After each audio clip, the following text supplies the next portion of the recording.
जय हिंद दोस्तों, स्वागत है आपका और एक नए वीडियो में और एक नए टॉपिक के साथ। मैं हूं डॉक्टर देवू। मैं हूं राजेश। स्वागत करते हैं हमारे यूट्यूब चैनल में। फ्रेंड्स, आज का जो वीडियो हम लेकर आए जिसका टाइटल है पाकिस्तान शॉक्ड एज ब्रिटेन के नए पीएम ने लगाया जय स्वामी नारायण का जयकारा। हाँ, तो ब्रिटेन में भाई बहुत हिंदुइज्म फैल रहा है, बहुत ही अच्छी बात है। और ब्रिटेन वाले कई सारे लोग जो है हमारे यहाँ इंडिया में वृंदावन में रहते हैं भाई।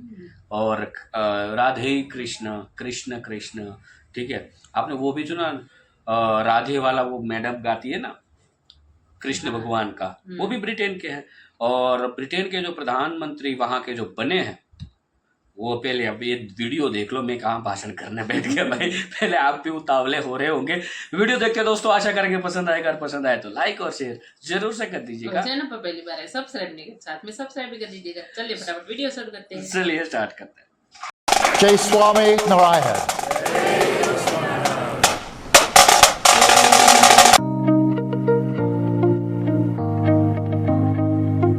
बहुत बड़ी बात थी, बहुत खुश थे इंडियंस, बहुत खुश थे, पाकिस्तानी थोड़े कम खुश थे।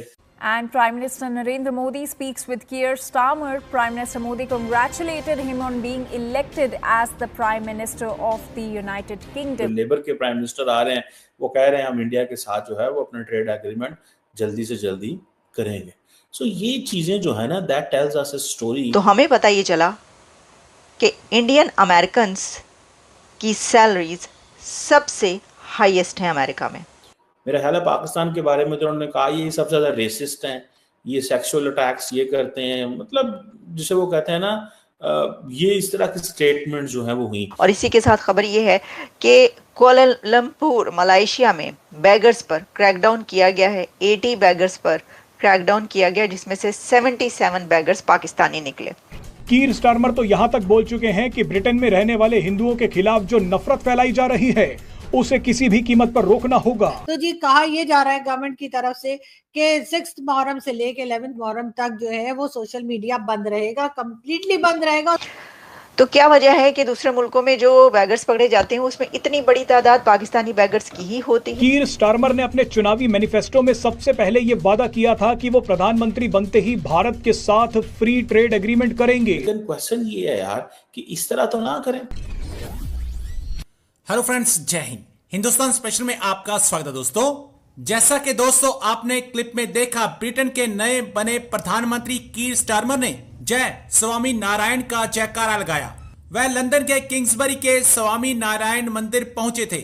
इस दौरान उन्होंने जय स्वामी नारायण का जयकारा लगाया। उन्होंने यहां तक कहा कि ब्रिटेन में हिंदू फोबिया के लिए कोई जगह नहीं है।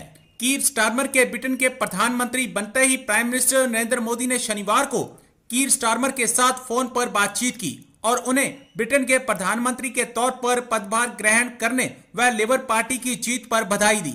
दोनों नेताओं ने ऐतिहासिक भारत ब्रिटेन संबंधों और रणनीतिक साझेदारी की ओर गहरा करने पर चर्चा की। प्राइम मिनिस्टर मोदी और उनके ब्रिटिश समकक्ष ने भारत ब्रिटेन मुक्त व्यापार समझौते को जल्द पूरा करने की दिशा में काम करने पर सहमति जताई। प्राइम मिनिस्टर मोदी ने उन्हें जल्द भारत का दौरा करने के लिए आमंत्रित भी किया। तो चलिए दोस्तों आज की वीडियो की तरफ चलते हैं। Thank you so much. Labour के प्राइम मिनिस्टर आ रहे हैं, वो कह रहे हैं हम इंडिया के साथ जो है वो अपना ट्रेड एग्रीमेंट जल्दी से जल्दी करेंगे। सो ये चीजें जो है ना, that tells us a story कि how he was a disaster. ठीक है जी। और उन्होंने क्या किया कि अब जब ये जो क्या नाम है ऋषि सुनक पॉलिसी लेके आए माइग्रेशन की, अब इंडियंस क्या कहते थे? इंडियंस कहते थे कि हमें ये जो ट्रेड एग्रीमेंट करने हैं इसमें माइग्रेशन भी एक बहुत बड़ी चीज है कि इंडियंस को वीजे दिए जाएं। ऋषि सुनक जो है वो ट्रेड एग्रीमेंट भी साइन नहीं किया, ऊपर से माइग्रेशन की पॉलिसी लेके आके इंडिया के साथ उन्होंने कारोबार करना भी, वो उस ट्रेड एग्रीमेंट्स भी ना, फ्री ट्रेड एग्रीमेंट की बात भी नहीं।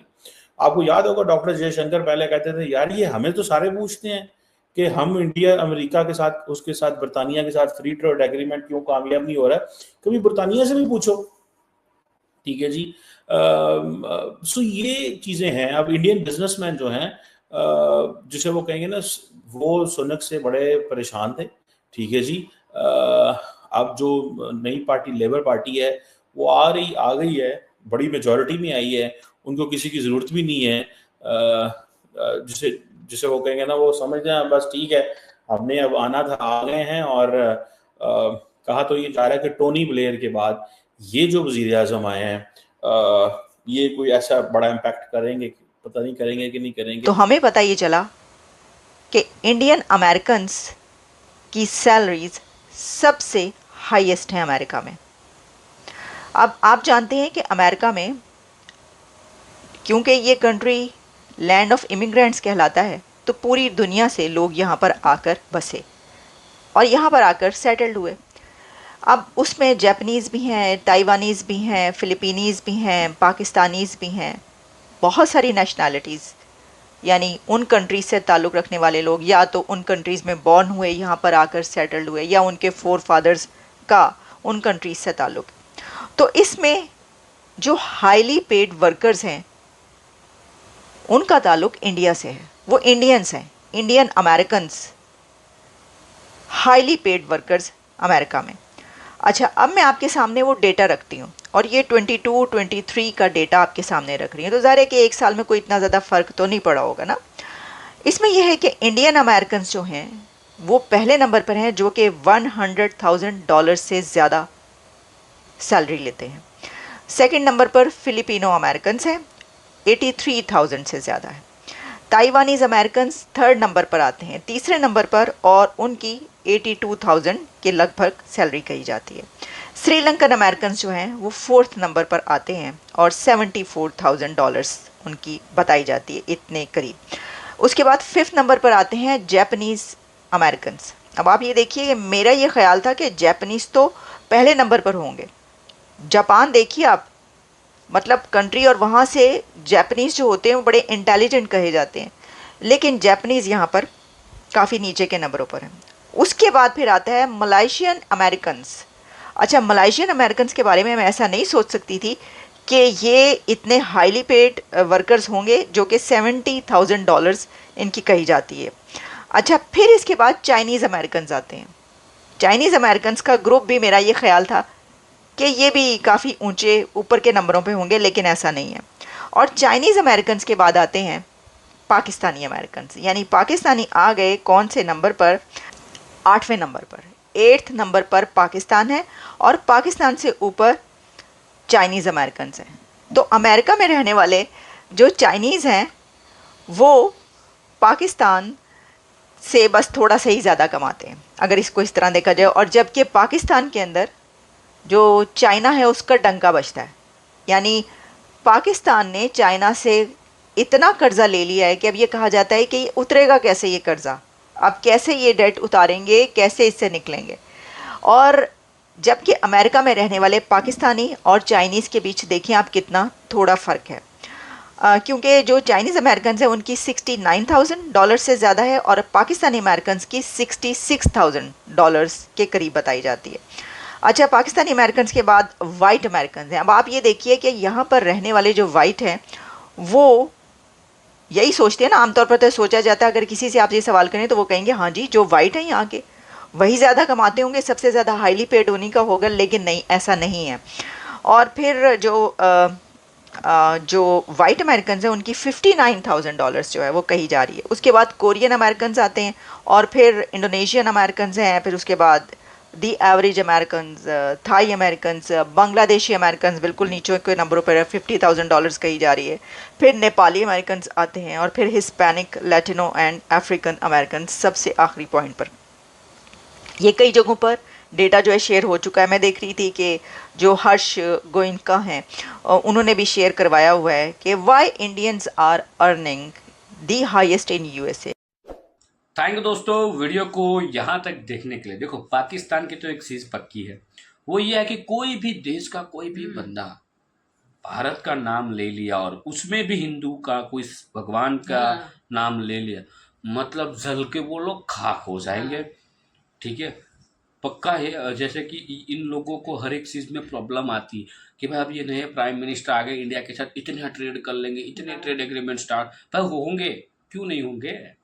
आपके पास है क्या पाकिस्तान में? पहली बात, आतंकियों के अलावा क्या है? आतंकी तो भर भर के हर एक घर में मिल जाएगा आपके यहाँ, लेकिन और भी कुछ होना चाहिए ना। आतंकियों तो पहले साफ कर लो, अच्छे से सफाई कर लो, एजुकेशन सिस्टम वहाँ की चेंज कर दो, जो दुनिया पढ़ रही है वो पढ़ाना सिखाओ, हाँ। ये नहीं हर बार की तरह गजवाए हिंद करना है, ठीक है, ये सब कुछ आप सिखाते हो ना बच्चों को, वो बंद कर दो। पूरी दुनिया आपके पास आएगी, ऐसा नहीं है। आपके से भी कई सारे ऐसे कंट्री है जो छोटे कंट्री है और उनका ट्रेड बड़े बड़े कंट्रियों के साथ है। एग्जाम्पल के तौर पे बांग्लादेश भी ले लो, ठीक है, बांग्लादेश आपसे आगे निकल चुका है, ठीक है। आबादी के तौर पे आपका पास नज़दीक वाला ईरान भी ले लो, ठीक है, वो भी आपसे आगे निकल चुका है। क्यों? आप तो 30 करोड़ आबादी का देश चला रहे हो और आपको कोई पूछता भी नहीं। क्यों नहीं पूछता भाई?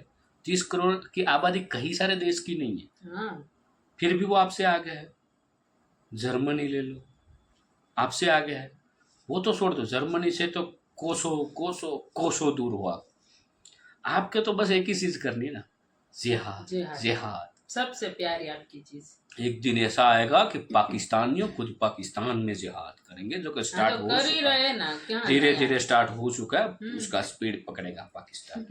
वीडियो यहाँ पे समाप्त करेंगे दोस्तों, आपसे विदाई ले रहे, मिलेंगे और एक नई वीडियो में आपके साथ। टिल देन, जय हिंद, जय भारत।